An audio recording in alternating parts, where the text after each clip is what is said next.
அனைவருக்கும் என் அன்பான வணக்கம். இன்றைய காணொலியில் நம்ம விவாதிக்க போற தலைப்பு நடப்பு நிகழ்வுகள், கரண்ட் அஃபேர்ஸ். கடந்த 13ஆம் தேதி ஜனவரி மாதம் 2025ஆம் ஆண்டு நம்முடைய பாரத பிரதமர் திரு நரேந்திர மோடி அவர்கள் ஜம்மு அண்ட் காஷ்மீர்ல ஒரு டனல் ஒன்றை திறந்து வச்சாங்க. டனல் என்று சொன்னால் அது மலையை குடைந்து உருவாக்கப்பட்ட ஒரு சாலை அல்லது ஒரு சுரங்கப்பாதை அப்படின்னு நம்ம சொல்லலாம். இந்த டனல் எங்க அமைஞ்சிருக்கு அப்படின்னு சொன்னா ககன்கேர்ல இருந்து சோனாமார்க் வரைக்கும் ஜம்மு அண்ட் காஷ்மீர்ல 6.5 கிலோமீட்டர் தூரத்துக்கு இந்த சாலை அமைக்கப்பட்டுள்ளது.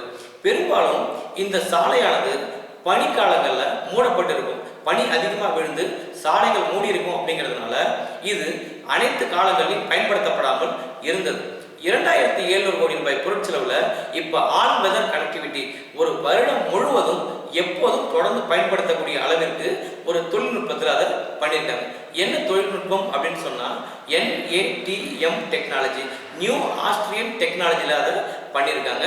இந்த டனல் 6.5 கிலோமீட்டர் தூரமும் 10 மீட்டர் அகலமும் கொண்டது.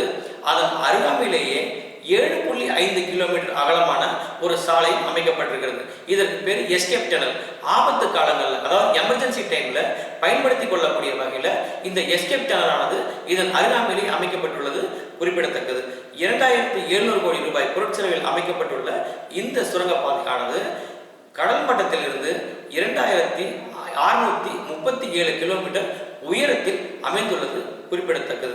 இந்த சாலையை கடக்க எடுத்துக்கொள்ளக்கூடிய நேரம் 15 நிமிடங்கள். இந்த 6.5 கிலோமீட்டர் தூரத்தை நம்ம கடக்கிறதுக்கு 15 நிமிடங்கள் எடுத்துக்கலாம்.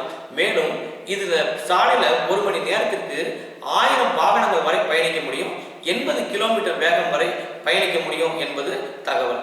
மேலும் இன்னொரு நடப்பு நிகழ்வுகள் தகவல்ல உங்களை சந்திக்கிறேன். நன்றி, வணக்கம்.